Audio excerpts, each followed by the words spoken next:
Трагическая ситуация, произошедшая с трехлетней Габриэлой Лахиной в Булырыбском районе, обнажила и подсветила системные проблемы, которые сегодня существуют в обществе, в сфере законодательства и межведомственного взаимодействия, отметила, открывая дискуссию, уполномоченный по правам ребенка в Абхазии Мактина Джинджолия. Особо хочу подчеркнуть, что в сфере своей деятельности, вот если говорить о практике аппарата уполномоченного, с 2021 года более 350 обращений, с которыми мы работаем от граждан, из них 87 обращений, они связаны с вопросами насилия. Это разные виды насилия, это психологическое, физическое насилие. К сожалению, есть случаи, связанные с вопросом половой неприкосновенности несовершеннолетних. Шазина Эмсых, начальник управления образования Булырыбского района, призналась, что многодетная семья годами жила прямо за зданием администрации, оставаясь невидимой для спецслужб. По мнению участников встречи, необходимо срочно принимать закон об опеке,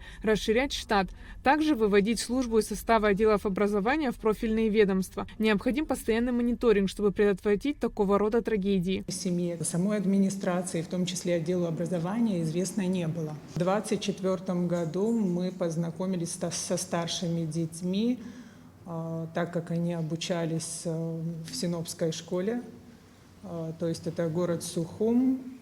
Дети, младший из мальчиков оставался несколько раз на второй год в школе, и в итоге родители приняли решение, что они переведут его в другую школу. Таким образом, к нам в 2024 году попали вот старшие мальчишки. Кристина попадала в поле зрения службы, так как ее сестра Валентина ранее состояла на учете у специалистов. Прошу прощения, Валентина, это не мама. Это не мама, это другая мама, да, которая вот в интернете выходит, ролики распространяет.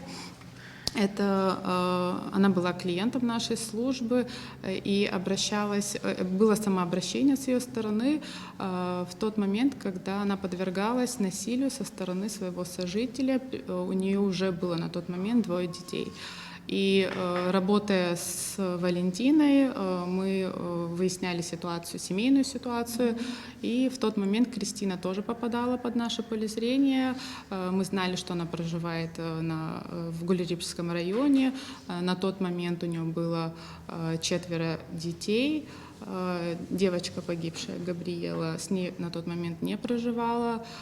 И что касается самой Кристины, внешне она выглядела достаточно благополучной, и каких-то подозрений у нас тоже не вызвало. Соответственно, никаких работ в отношении этой семьи у нас не проводилось. Анна Скишмария, уполномоченный по правам человека в Абхазии, подчеркнула, что даже сейчас при мониторинге общественного мнения найдутся люди с мнением, что закон о домашнем насилии не нужен. Однако все же необходимо предпринять меры для защиты людей от насилия в семье. Аппарат уполномоченного по правам человека за то, чтобы у нас появился отдельный закон, который, может быть, будет называться не семейно-бытовое насилие, а семейно-бытовые отношения, если слово «насилие» кого-то сильно обижает или пугает.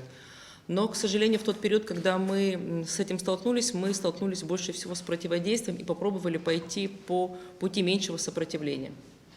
То есть, если закон включает в себя не только вопросы привлечения к ответственности и наказания, но он включает в себя профилактику и коррекцию, то здесь мы попробовали хотя бы дать возможность правоохранительным органам не ждать заявления, то есть перевести из категории частного в публичное. Потому что когда ты начинаешь говорить, и, казалось бы, тебя слышат, а тебе говорят, а какая статистика, а где эта информация? Но действительно, ни в прокуратуре, ни в милиции нет этой информации. Да, и для того, чтобы эту информацию получить, кто-то должен хотеть этого сделать. А человек, который отрицает, точно ничего искать не будет. На встрече отмечалось, что в законе самое важное то, что он снимает не только вопрос оказания первой помощи и наказания, но еще введет профилактику.